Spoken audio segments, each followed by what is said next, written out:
बात मध्य प्रदेश की करेंगे। निगम मंडल में नियुक्तियों को लेकर बीजेपी ने अब अपना प्लान बदल दिया है।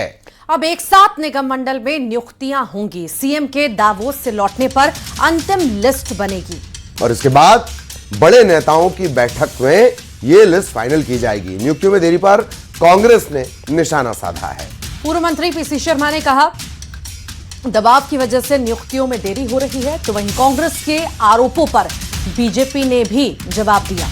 बीजेपी ने कहा है कि हमारे यहां चिंतन और मंथन के बाद फैसला होता है।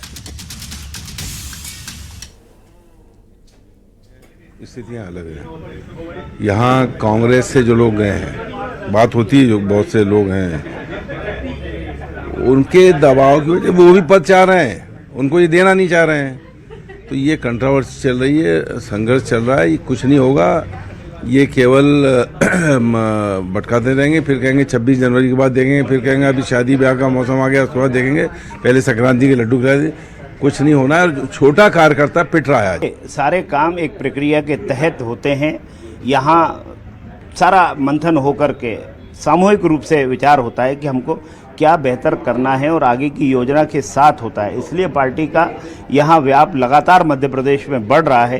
तो जो भी फैसले जब करना है वो जहाँ राष्ट्रीय अध्यक्ष जी की सहमति होती है, वो जहाँ राज्य की जो हमारी इकाई बैठ करके तय करती है। संगठन का सिस्टम इतना फ्रीक्वेंटली एक बात करता है एक दूसरे से, ताकि निर्णय होने में विलंब नहीं होता। जब निर्णय करना होता है ये नेतृत्व तय करता है।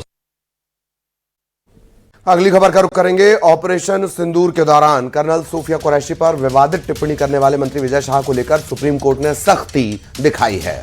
विजय शाह की ऑनलाइन माफी पर कोर्ट ने कहा है कि इसमें अब बहुत देर हो चुकी है। इसके साथ ही कोर्ट ने राज्य सरकार को निर्देश भी दिए हैं। यह कहा गया कि विजय शाह के खिलाफ मुकदमा चलाने की मंजूरी देने के लिए 2 हफ्ते के भीतर फैसला लेना होगा। वहीं सुप्रीम कोर्ट की फटकार के बाद एमपी कांग्रेस के कार्यकर्ता सड़कों पर उतर आए और मंत्री विजय शाह की गिरफ्तारी की मांग कर रहे हैं।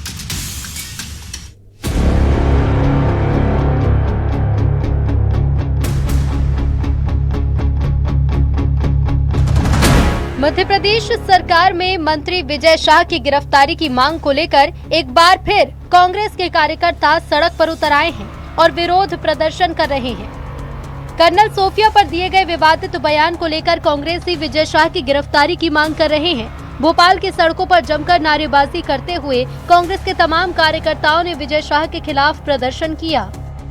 सुप्रीम कोर्ट के फटकार के बाद अब मध्य प्रदेश में विजय शाह को लेकर एक बार फिर सियासत गरमाई गई है। देख सकते हैं कि आप तमाम जो कांग्रेस के नेता हैं वो यहाँ पर प्रोटेस्ट कर रहे हैं। सांकेतिक तौर पर विजय शाह को बेड़ियां लगाई गई हैं और यहाँ पर प्रदर्शन कर रहे। कर्नल सूफिया को लेकर जो बयान दिया था उसके बाद मध्य प्रदेश में सियासत गरमाई हुई है। हालांकि ये पहला मौका नहीं, इसके पहले भी हमने देखा था कि लगातार यहाँ पर प्रदर्शन किया जा रहा है। कांग्रेस के बाहर जो है कांग्रेस नेता हमारे साथ हैं, उनसे हम बात करने की कोशिश करेंगे। सर, आप लोग विजय शाह को सांकेतिक तौर पकड़ कर लाए, क्या संदेश देना चाहते हैं? देखिए, सुप्रीम कोर्ट का कल आदेश आया।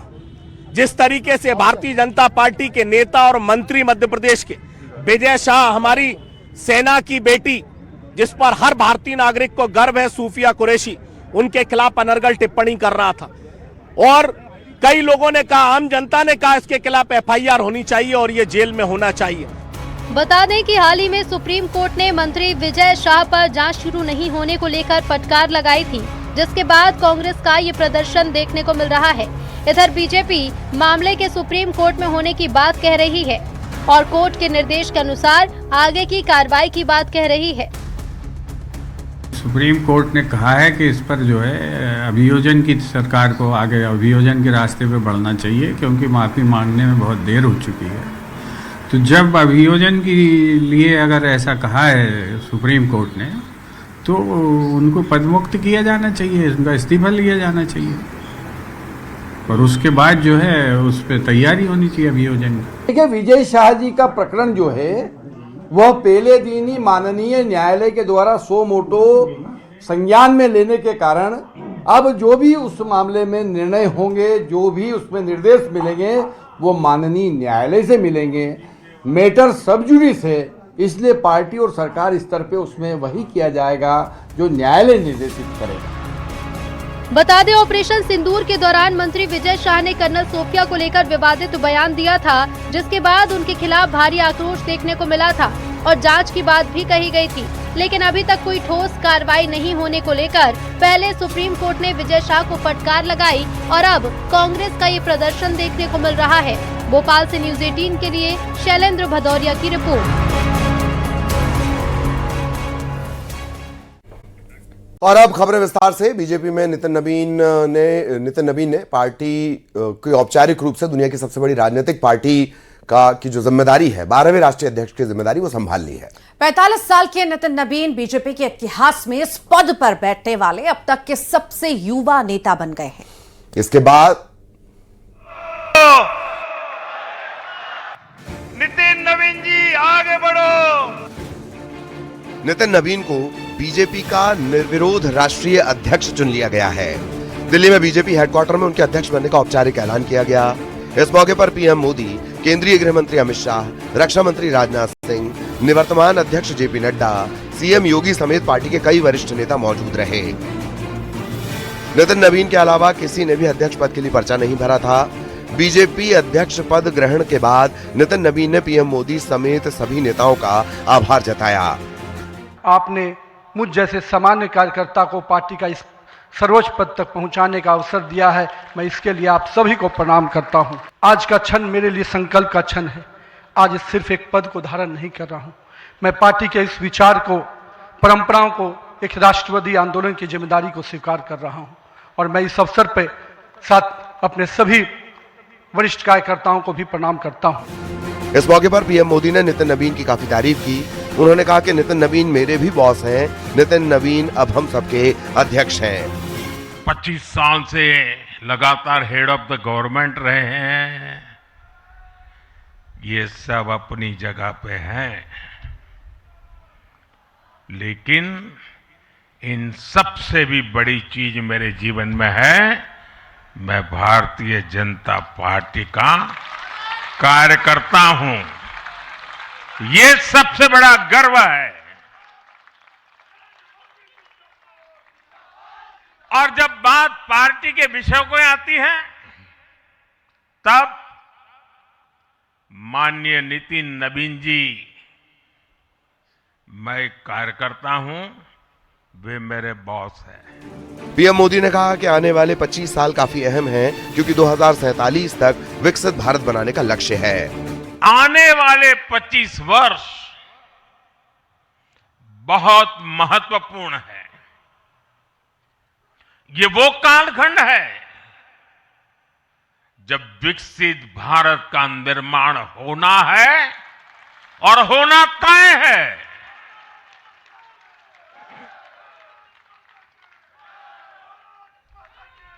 इस महत्वपूर्ण कालखंड की शुरुआत में हमारे माननीय नितिन नबीन जी बीजेपी की विरासत को आगे बढ़ाएंगे।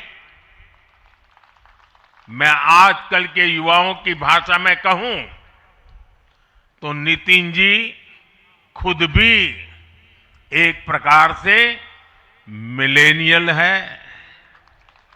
वो उस जनरेशन से हैं जिसने भारत में बड़े आर्थिक, सामाजिक और टेक्नोलॉजिकल परिवर्तन होते देखे हैं।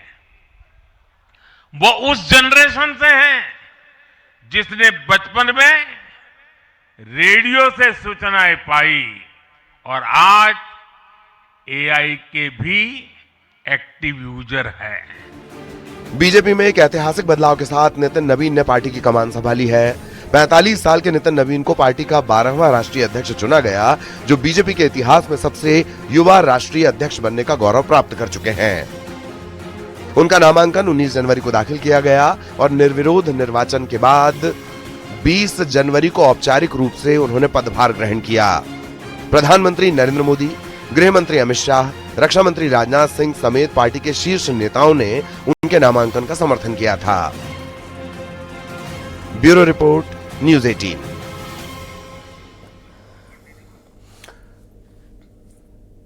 तो नितिन नबीन के हाथों में कमान है और इसके और इसके बाद बीजेपी के तमाम बड़े नेताओं के साथ साथ मध्य प्रदेश के मुख्यमंत्री डॉक्टर मोहन यादव, छत्तीसगढ़ के मुख्यमंत्री विष्णुदेव साय ने उन्हें बधाई दी। इसी दौरान सीएम यादव ने कहा है कि प्रधानमंत्री मोदी के नेतृत्व में युवाओं को मौका मिल रहा है और राष्ट्रीय अध्यक्ष नितिन नवीन के नेतृत्व में पार्टी और भी तरक्की करेगी। प्रदेश के मुख्यमंत्री मोहन यादव मेरे साथ है। सर, आज नए अध्यक्ष के तौर पे नितिन नवीन, कितनी उम्मीदें? माननीय राष्ट्रीय अध्यक्ष नितिन नवीन जी को नवनिर्वाचन की बधाई। उम्मीद करेंगे पार्टी उनके नेतृत्व में और आगे बढ़ेगी और जैसा कि माननीय मोदी जी ने अपने भाषण में स्पष्ट किया है, सेवा, समर्पण, संस्कार की इस पार्टी में युवाओं को सफल नेतृत्व के अवसर भी मिल रहे हैं और लोकतंत्र को गौरवान्वित करने का अवसर भी। सब मध्य प्रदेश में भी युवा मुख्यमंत्री और अब राष्ट्रीय में भी युवा मुख्यमंत्री, बढ़िया जोड़ी। मोदी जी का कमाल है, मोदी जी का आशीर्वाद। तो मोहन यादव कह रहे हैं कि युवा मिल रहे हैं और उसके पीछे मोदी जी की रणनीति है।